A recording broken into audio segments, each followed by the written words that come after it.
In today's video, I'm going to teach you how to use Langchain with DuckDuckGo, Wikipedia, and Pythonrepl tools. We'll walk through a quick, clean setup using DuckDuckGo's AI interface so you can prototype prompts, test ideas, and switch between text, voice, and image modes with confidence. Think of this as your starting pad before wiring up more advanced Langchain workflows. Begin by opening the DuckDuckGo browser on your device. Using it keeps your session focused on privacy and gives you a consistent experience across desktop and mobile. If you already have a different default browser, that's fine too, but the steps you'll see match what the DuckDuckGo browser displays. Make sure your browser is up to date so the AI features load smoothly and you avoid permission glitches. Next, head to duck.ai. This takes you directly into DuckDuckGo's AI space where you can ask questions, try prompts, and iterate quickly. It's a great place to refine the instructions you might later embed into a Langchain chain, especially when you're planning to draw on web context or encyclopedic summaries. Keep in mind that, as with most AI tools, clear specific prompts give you the best results, and you can reset anytime to start fresh. On the main screen, choose New Chat.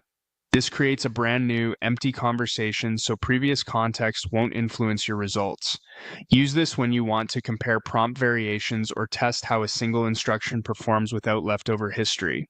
If you're preparing prompts you'll later pair with tools like a Wikipedia retriever or a code execution step in Python, write out your goal in one sentence, then supply the necessary details right after. That structure translates well when you port it into Langchain. If you prefer to speak your instructions, select New Voice Chat. The first time you use it, your browser may ask for microphone access. Allow it so the model can hear you clearly. Speak naturally, pause between thoughts, and keep each request focused. If the response is drifting, say stop or end the reply and tighten your instruction. You can always switch back to typing when you want to refine wording precisely. For visual ideation, choose New Image. Describe what you want in concrete terms. Subject, setting, mood, colors, and any style cues. If you're storyboarding or exploring concepts you'll later connect to programmatic steps, keep a short reference prompt you can reuse and tweak.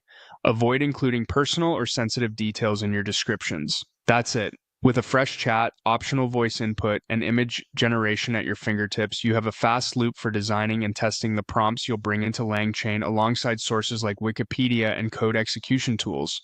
Save the prompts that perform best and iterate in small, deliberate changes to lock in reliable results.